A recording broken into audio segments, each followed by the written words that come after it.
The Flaming Dr. Pepper, a shot of amaretto topped with overproof rum, set on fire, and dropped into beer. Tastes like Dr. Pepper. Looks like a bad decision. Proceed with caution. 3 things. Half a pint of beer, an ounce and a half of amaretto, and a quarter ounce of 151 proof rum. Start with about half a pint of a light beer. Budweiser, Miller Lite. Anything lager. Nothing too dark, nothing too hoppy. This is the base, not the star.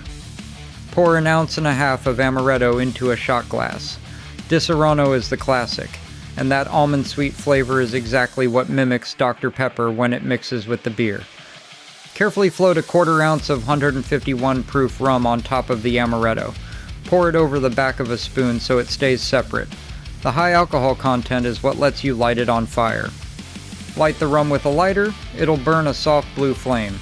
Drop the flaming shot glass into the beer. Blow it out first if you're sensible, or chug it while still lit if you're not. Clear workspace.